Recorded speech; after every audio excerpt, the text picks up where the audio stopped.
This show is provided for entertainment and informational purposes only. It should not be relied upon as legal, business, investment, or tax advice. Neither the hosts, guests, nor any funds they may manage intends to make an offer or solicitation for the sale or purchase of any specific securities, investments, or investment strategies.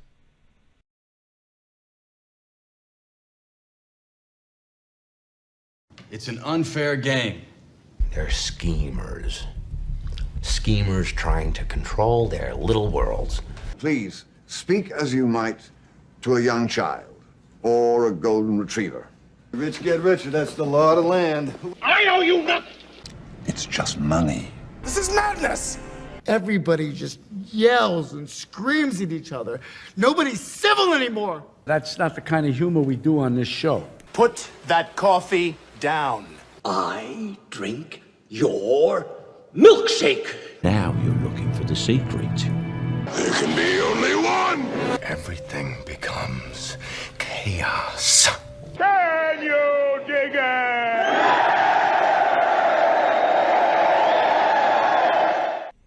Everyone, welcome back to another episode of Milkshakes Markets Madness. I'm John Kutzmita, joined as always with Brent Johnson. Brent, how's your week going, my friend? Can't complain. Things are rolling along. Got a nice sunny day outside. You know, markets are pumping higher. What can go wrong? What can go wrong? What could possibly go wrong? You know, it's we kind of started the show as an idea around the conversations we are already having, but just so everybody knows, this one's going to be a little. I mean, they're all somewhat unscripted, but this one more than others because we honestly haven't talked all week outside of sending each other memes and shark videos. So this will be a very candid conversation. Let's start off with some madness. What do you say? So, you know, I'd like to, you know, get the sports stuff out of the way. Not everyone's a huge fan when we talk about it, but you know, I'm a born and raised Philly boy. So go Birds. I'm super stoked to see that they're kicking butt. And more than that, you know, more important to Philadelphia football fans than the Eagles doing well is the Cowboys losing. So to all the Cowboy fans, that goes for San Francisco too. You know, I don't know that San Francisco is my hometown, but I lived there probably longer than I did anywhere else other than the little town I grew up in. So we've kind of got my hometown versus your hometown, and you know, 49ers love seeing the Cowboys lose too. So almost as much as we love seeing the Eagles lose.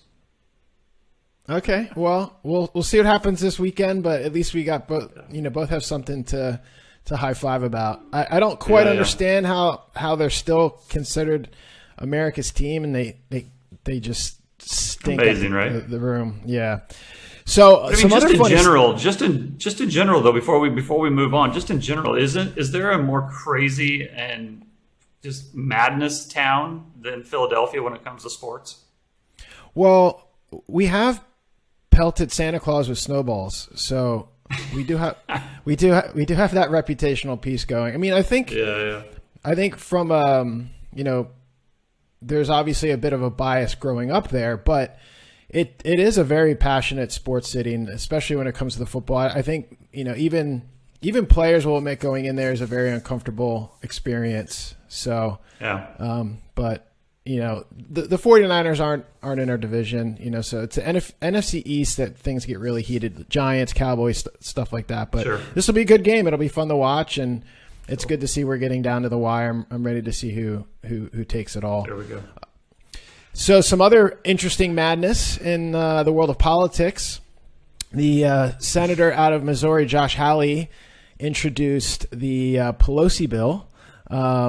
The preventing elected leaders from owning securities and investments. And if you're not familiar because you live in a bubble, Pelosi is basically one of the greatest traders ever to exist. And of course, none of that is insider trading. But no, not at all. Not at all. So obviously that's why they're introducing this bill. Did you have some thoughts on that? Well, I mean, I think it's fantastic. It's hilarious. First of all, the name itself is just great, right? And, you know, interestingly enough, having lived in San Francisco, I have met her husband on a few occasions, just briefly, you know, at cocktail parties or events or whatever. And he's always talking investments. So it's kind of interesting that, he's supposed to be this legendary investor. And, I'm sure his best analyst is Nancy. So yeah, we'll see what goes on with this. It'll be really interesting to see whether this passes or not. I think 5 years ago, I would have said it doesn't have a snowball's chance in hell of passing, but it might actually pass now just because of, it's kind of in the zeitgeist of the moment. Yeah. I mean, it's like anything else. They're not going to pass something that jeopardizes their opportunities, speaking Right. of Congress. But at this point, it's just so blatant and so ridiculous when you have things like the Pelosi portfolio tracker on Twitter. And of course, that gets banned, even though it was like, one of the most popular feeds for a while. So I think it's great that, in itself, it's an inside joke and a meme, if you will. The fact that Sure. she's kind of getting called out with this acronym, it's pretty funny. I think politics is already kind of a joke. You might as well just keep running with the joke. So I'm kind of glad somebody's doing it. Well, look, let's get into markets because although it feels like it's sideways, there's a lot of early volatility starting to creep up.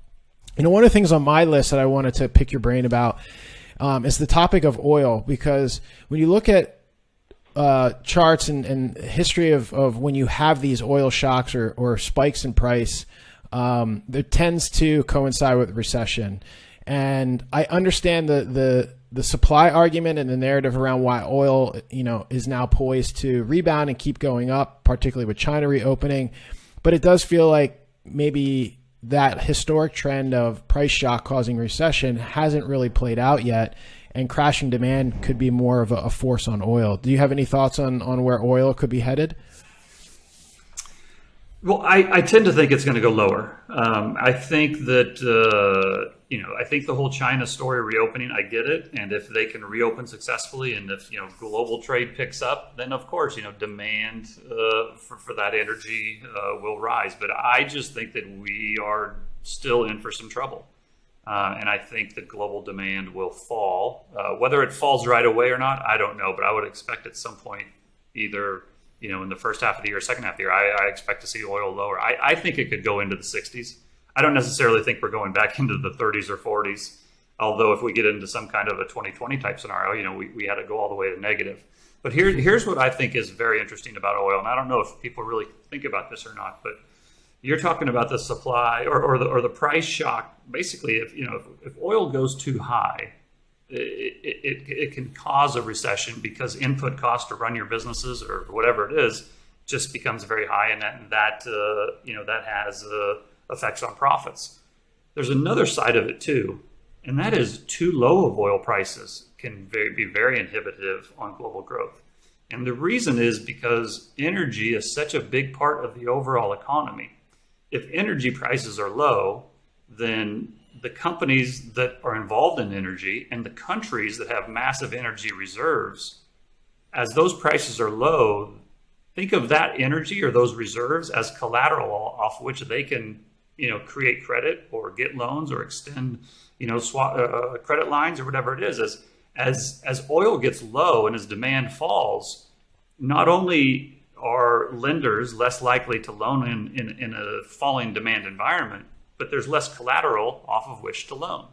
And so for the global economy to really hum along, you kind of need oil to kind of be in a sweet spot, kind of, I don't know, 50 to 80 bucks, right? Is probably that sweet spot. You get a little bit outside either way, you're probably still okay, but you get above 100, that starts to cause problems. But if you get below 40 or you get below 30, that actually starts to cause problems as well. So I don't consider myself an oil expert, but I do kind of, my gut is telling me we're going to see some lower oil prices at some point this year. But that said, longer term, you and I both know Cuppy, and Cuppy has a very strong thesis of why oil is going to go much higher. I don't disagree with his longer term thesis in the medium to long term. Yeah, and he's, he carries that on to other energy related commodities like uranium. And you've even had, kind of a dabble with other energy commodities. You've taken a position on natural gas. Now, is that purely what the chart's telling you, or do you see something that's the charts are actually telling me it's going lower. The charts looks horrible. we bought a little bit today at around 275, and part of the reason I bought it is because sentiment is just completely wiped out. There's a number of different sentiment trackers I follow, and it's not completely wiped out, but it's getting very close. And can it go lower? It can absolutely go lower.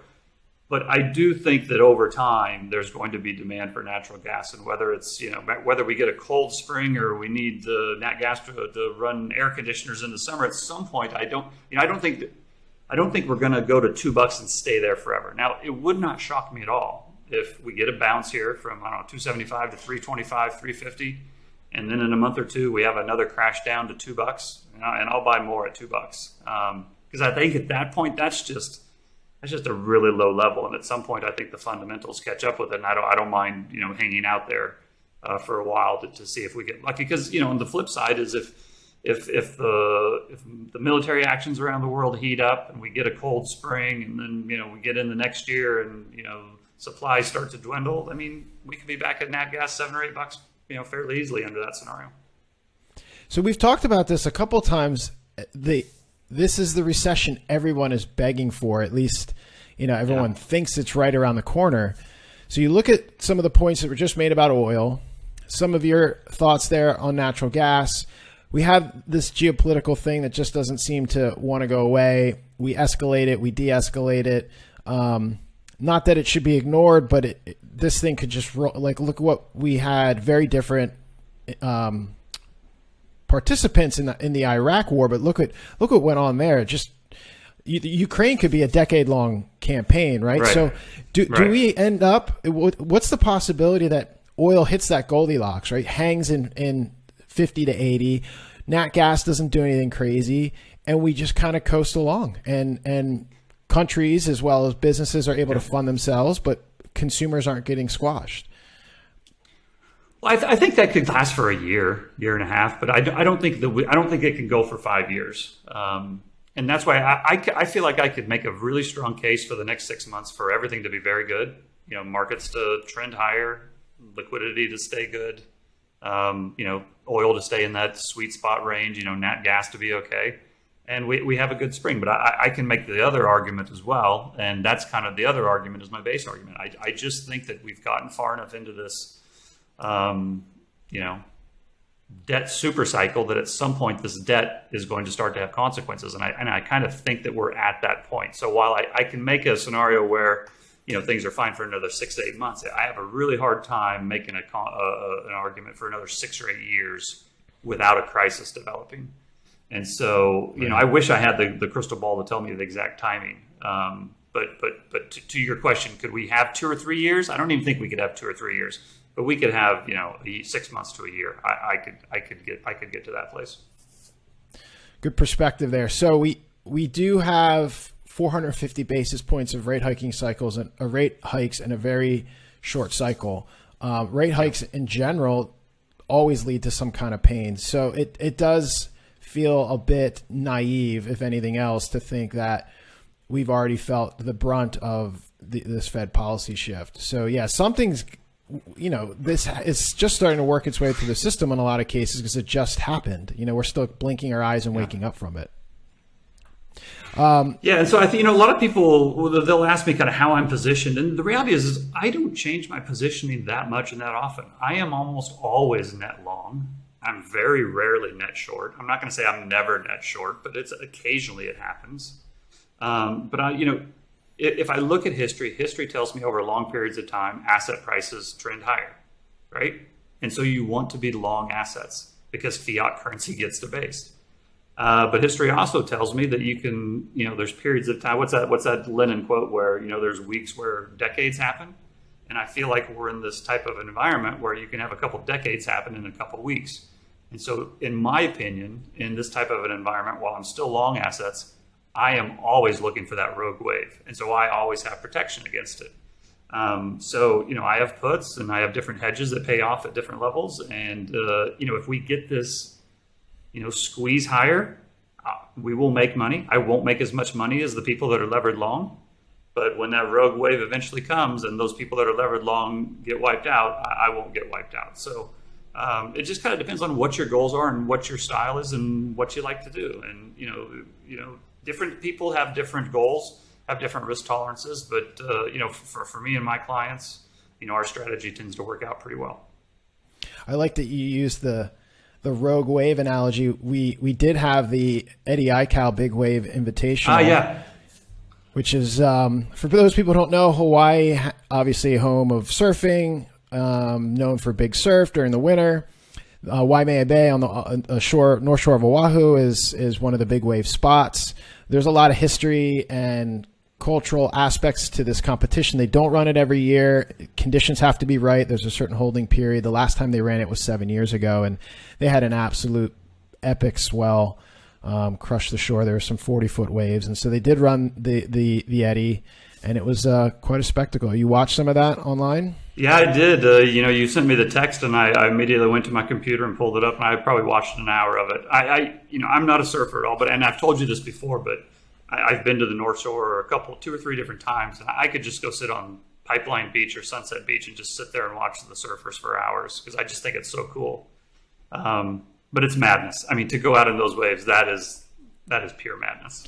Yeah, even as a surfer in the surfer community there, that's the attitude we still have. It's like, yeah, we push our limits, but then, these guys are pushing it on a whole nother level. When you go out and you have a heat for 45 minutes, you get your ass handed to you, you come in, and then you got to go back out if you win your heat three or four more times. So it was wild, and watching the live streams isn't necessarily the best experience, but go search YouTube or Instagram and just see some of these 30, 50-second clips of what these guys were paddling into, and it certainly is madness. So yeah, got to keep an eye out for those rogue waves, those big outside sets that can come in and kind of take you out. As a hedge for some of this, people tend to think gold is the play. What are your thoughts on why people should or shouldn't be having taking positions in gold as part of the narrative of what the dollar and fiat currencies are doing, but also what's happening in the global economy? Yeah, well, so I'm somebody who always owns gold. I have an physical allocation to gold. I think everybody should have it. My clients have it, and that's not something that we trade. And so if gold does well, we'll be okay. If gold doesn't do bad, it's not our whole portfolio. It won't kill us. And I don't really think about that part of my gold too much. It's just there. But then, I also will trade gold. Sometimes I will trade against that long-term long position. Sometimes I'll take shorts. Sometimes I'll buy calls or I'll buy puts.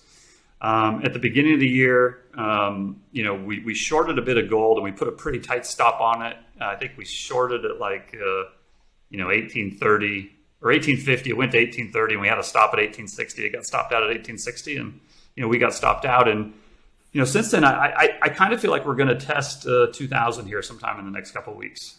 If you look at the positioning on gold, you look at the COT, so there's a commitment of traders you can see, and the positioning is not yet extreme. I mean, the speculators, they're starting to get up there, and the commercial shorts are typically the other side of the trade.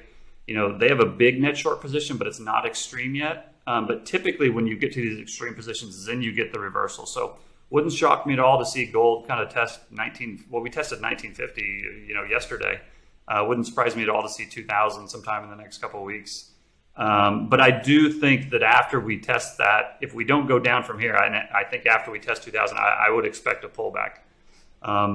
So again, it kind of depends on if you just have a long-term gold allocation or if you're a short-term trader, or maybe you're both.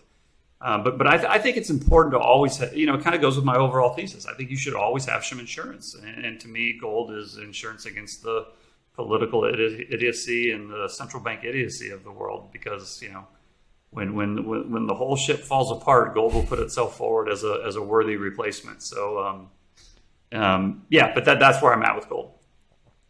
Yeah, I think the idea of gold being in an insurance policy against just exactly what you just described ends up morphing into this religion. And we've talked about this, how people were very empathetic to the frustration and the anger and the various aspects of the financial system that are broken. And gold, Bitcoin, they provide this potential relief valve, not in terms of fixing the problem, but just where people's emotions can go, where they feel like it's that, life raft. And and you really look at how gold's performed over the last decade or so since the financial crisis, and it's been very, very painful if you treated it like a religion instead of an insurance policy. Well, especially if you're in the miners. The miners are still below where they were 10 years ago. Gold is now, gold made its big move in 2011, then it pulled back pretty hard, and now it's back kind of up to those levels again. But the miners have just gone sideways forever. And then, to me, miners are something you have to rent and not own them forever. And we've had a really big move in the miners over the last 6 months. I think the miners are up anywhere from 30 to 50%, depending on which ones you're looking at. So, if you're in the mining space and you've made some money over the last 6 months, I'm not going to tell you what to do, but I would at least have one eye on the exit here. Take some profits. There's nothing wrong with checking off a win. So you talked about the COT and when you start to see these extreme positionings, you're certainly seeing some extreme positionings in the dollar market. Do you want to talk about some of that? Sure. Of course you Sure. do. And right before I move on, let me just go back to gold for a second, because back at the end of September, we had extreme positioning. The commercial shorts were very low. They weren't their lowest ever, but they were very, very low.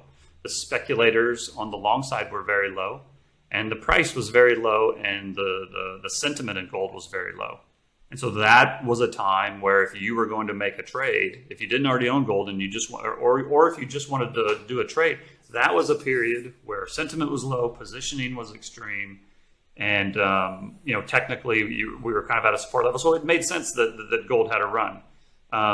Now let's take, and at the same time, now the reason I bring that up is because that is at the same time that the dollar was peaking.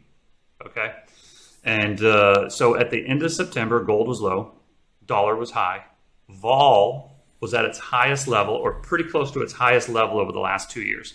There's been several times since 2020 where volatility, the VIX index, for lack of a better word, ticked up between 35 and 40. And every time since then, either the market on its own or the powers that be have been able to get things under control and get vol back down.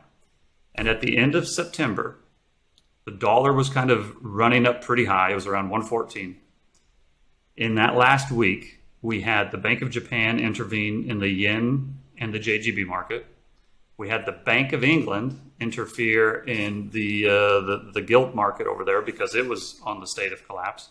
And we had the ECB that had finally raised rates, but was at the same time buying periphery bonds to keep the interest rates low.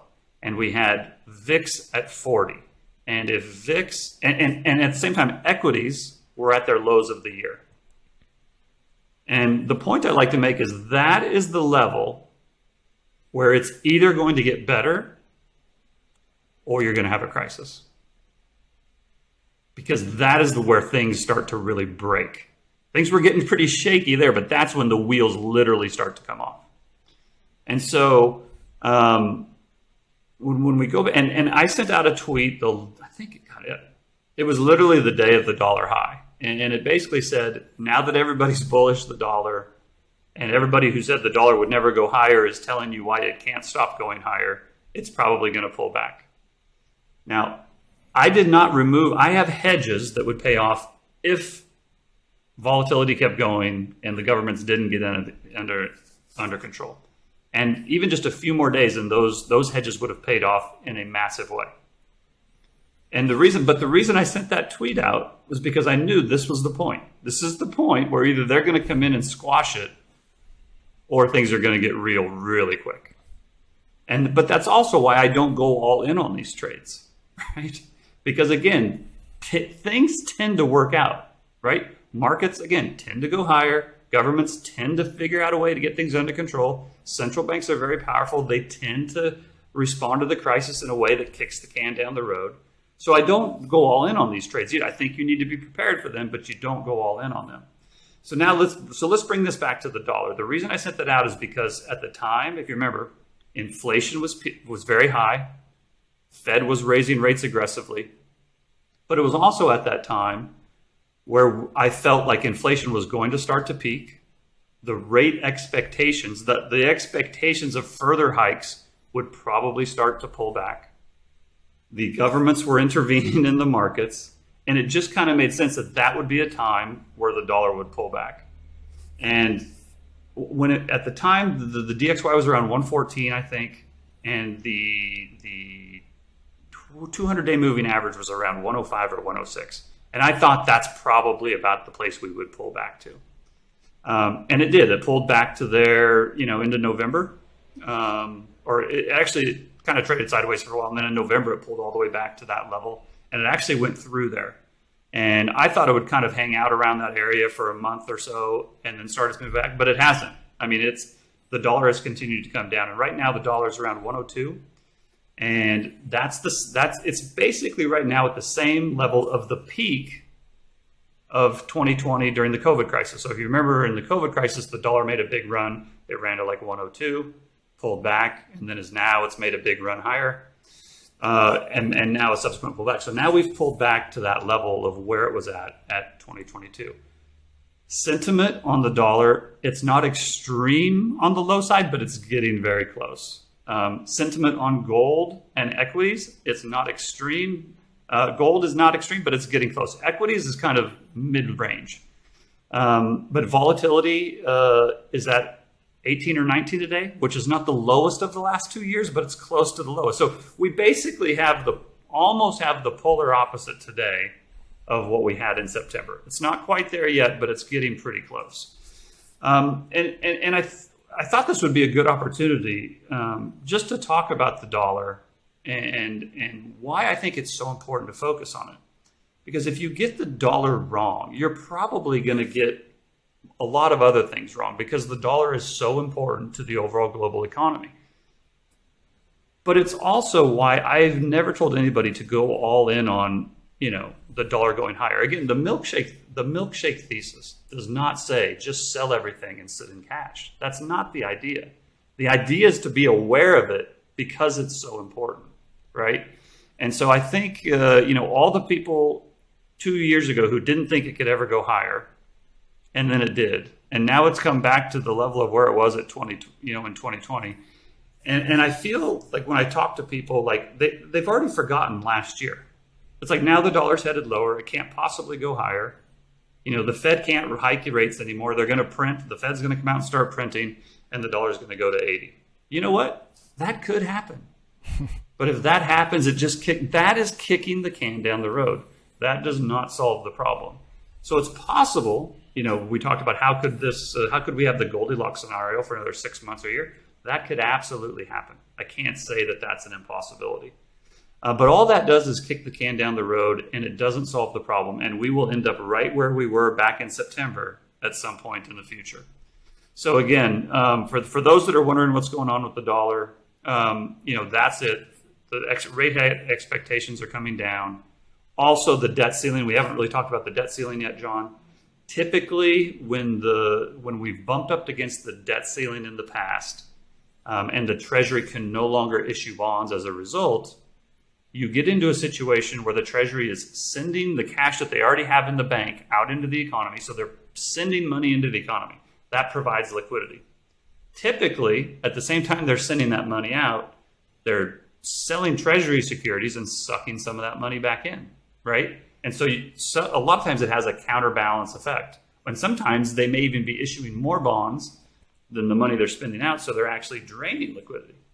But when you bump up against the debt ceiling and you're just sending the money out and not draining any, that has typically been a time of dollar weakness. So I can't rule out the fact that the dollar could go lower. But at some point, they are going to raise this debt ceiling. It will absolutely happen. And they're going to start draining that liquidity again, and we'll end up right back where we were. Anyway, I just thought that was kind of an important time, with the dollar where it's at. It's at its lowest level since June. My thesis hasn't changed because my thesis has always been be invested, be ready, be a long-term investor, but be ready for the rogue wave. And I'm convinced we're going to get another dollar rogue wave at some point. And but between now and then, I'll just keep surfing. Oh, look at you. How you doing? Is that good? You like that? Look at this guy dropping the surf lingo the man who's I'm not scared even. to go in the I water. don't even serve. You know, Yeah, one of the you worst already- days of my life. One of the worst days of my life was the day after I tried to surf in Honolulu, because my neck was so sore from just paddling out on the board with my. God, I wish I could looking up. watch that. So look, to summarize some of that, I think the first thing I'll say is the debt ceiling is still very early in terms of what the impact is going to have. Once we really hit the debt ceiling and there's really this, like they start shutting these little things down and then there's certain funding crises, I think it's good that you addressed it because we can watch some of these potential knock-on effects if they're unfolding, but we'll definitely open that up much deeper and get into it further when we have something that we can say, hey, look, this is directly correlated to the debt ceiling, but most likely they're going to kick the can down the road. And I feel like a lot of this conversation has been about, plan for long term. Look at generally, you have economic growth, society moves on, central banks, governments, people. We find a way to innovate.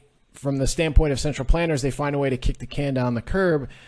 But when you have things like what happened in various markets the last 7 months, these shocks, these surprises, whether it's the JGB or other, the other issues we've had in with the pound and the gilt markets and et cetera, you don't put insurance on when the house is already on fire. And you have these environments where the rubber band gets really, really stretched. And then if you ever stretch a rubber band and let it go, it recoils back to a place and then you've got to stretch it again. So the markets keep going through these very chaotic stretch periods. And I don't want to use rubber band or a pendulum because it's not this very casual swinging effect. It is this very if you go shoot a rubber band, it's all over the place, but then it coils back up into a little pile for you to stretch it out again. So it feels like these economic crises or these shocks, they're happening so quick that if you aren't positioned for it, if you at least haven't even thought about some of how these things can play out, by the time, you're saying okay, is this the moment? Is this the moment things are going to break? Is the central bank going to get in? Well, you've already missed the opportunity. Really, you're just waiting to see what happens in the 2-minute drill in the fourth quarter. Right. If you haven't placed your bets or put your insurance on at that point, it doesn't matter. You might as well just strap in. And in addition to that, if you've missed kind of that downside of things, you weren't preparing for the unknown black swan chaotic event. We tend to, it feels like, be more and more getting into this V-shaped recovery financial system or global economy because of the quick response. Central banks realize they have the power to literally do whatever it takes, quote unquote. Right. And they're doing that faster and faster. They're not waiting for things to get out of hand. Reputationally, they kind of feel like we all expect them to do it. So why wait and pretend like they're not going to do it? You may, and I say this because of all the things that we're talking about, what's going on in the market. Nobody has a crystal ball, but people get really, really emotional about the role that the dollar plays, the role that gold's going to play. And by the time your narrative actually has room to seed itself and actually make sense, the story has already changed. And so because the response mechanisms are so quick right now. So if you're positioned for certain things to happen and they happen and you don't, make your 5-bagger, chances are you're about to lose what profits are there. Yeah, and I think the best way for me to sum it up is when as it comes to because I always get questions about the milkshake theory. Of course, it kind of comes with the territory. I think the best way for me to sum it up is the milkshake theory is not convincing everybody to bet 100% that I'm right. The whole point of pounding the table on the milkshake theory is to get people not to bet 100% that I'm wrong, right? Don't go 100% in that the dollar's days are numbered and it's going to fall. Because as you saw last year, that might not happen. Perfect. Well, we'll let you surf on out of here with that mic drop.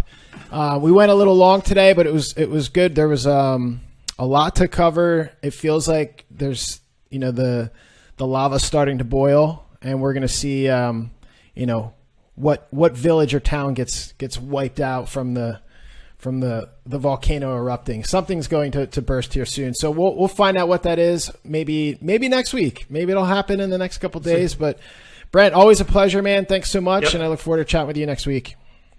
All right, guys. I'll see everybody later. See you guys. Oh, I should mention really fast, milkshakepod.com. Milkshakepod is our Twitter handle, YouTube handle. At this point, hopefully you guys know that. But we're easy to find. We appreciate the feedback. Send the DMs, send the comments, and we look forward to seeing you all next week. Thanks so much, guys. Bye.